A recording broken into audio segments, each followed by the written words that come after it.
semua tahu, tapi ramai yang takut nak cakap.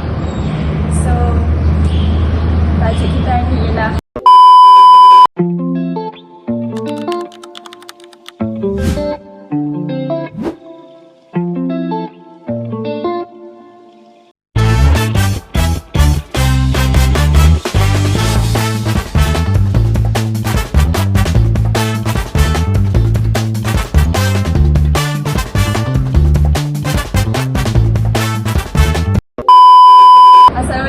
hai semua, hari ni podcast kami ingin menceritakan satu isu yang semua tahu tapi ramai yang takut nak cakap.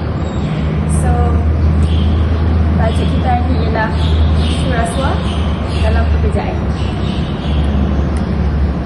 So, betul lah, kadang rasuah ni bukan setakat duit je, tapi ada juga jenis-jenis dia pun.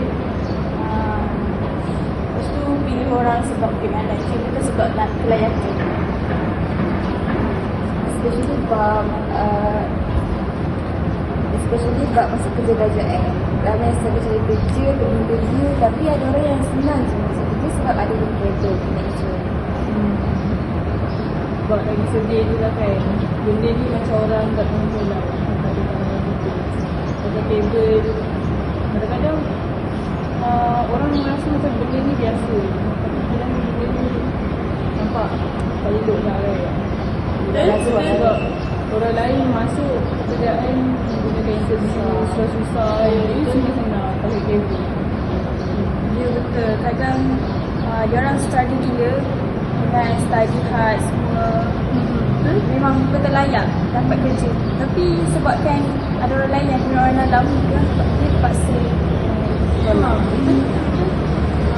nak tanya korang, ini normal ke bagi korang kalau masuk pekerjaan ni guna table? Masyarakat betul normal lah selalu jadi. Jadi kesimpulan dia, rasuah ni bukan sekadar bentuk duit lah. Dia sama lah dengan macam beli kasih, guna travel yang tak adil. Macam kalau duit kan dibagi macam ribu kan, sampai berjuta sekali untuk satu projek ataupun satu jawatan tu. Tapi kalau macam pilih kasih ni macam dia letak anak sejawat dia ke ataupun orang yang dia sayang, orang yang dia suka, orang yang dekat, dekat lah sebenarnya. Dia dekat kita sayang. Juga kalau benda ni kita biarkan kan dekat dalam kehidupan kita ni, sistem kerja pun akan jadi tak sihat. Lepas tu ramailah orang-orang yang berjaya akan tak ada. So kita semua ni tahu je rasuah ni ada mana-mana, jadi kita semua ada peranan, ada common sense about this. Jadi walaupun kita dah kerja, kita dah dari kecil, tapi kalau kita sedar benda tu, kita boleh stop lah. Dengan apa?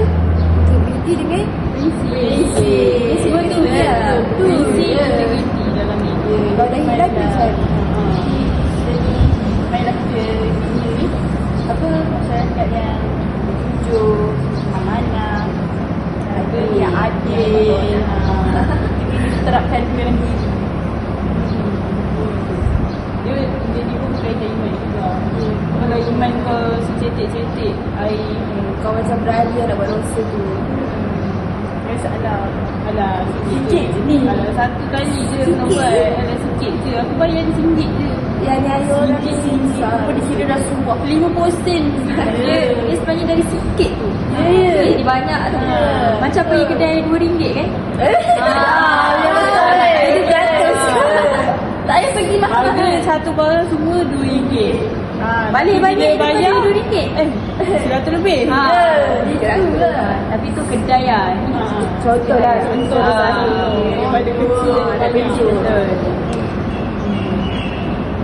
So macam berakhirlah podcast. Adalah betul. Macam mesej orang.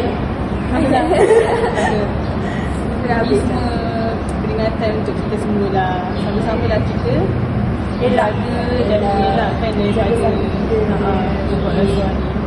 Dengan generasi sekarang yang belik kan. Jadi peranan kita lah, kita sebagai restarter lah. Betul. Kita ni adalah restarter.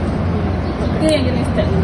Jadi anak-anak biar bersih. Sebab kata kurang kita kena bijak. Ya. Betul. Dengan pakai gelang besi Ya. Gelang emas tak tu, gelang besi ni.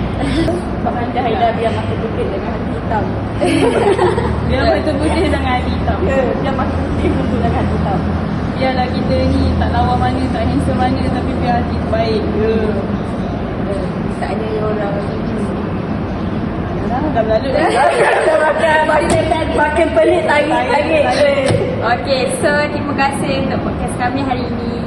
Dan sebab dengar. Yang baik itu hanya datang daripada Allah, yang buruk itu datang daripada kami. Bye.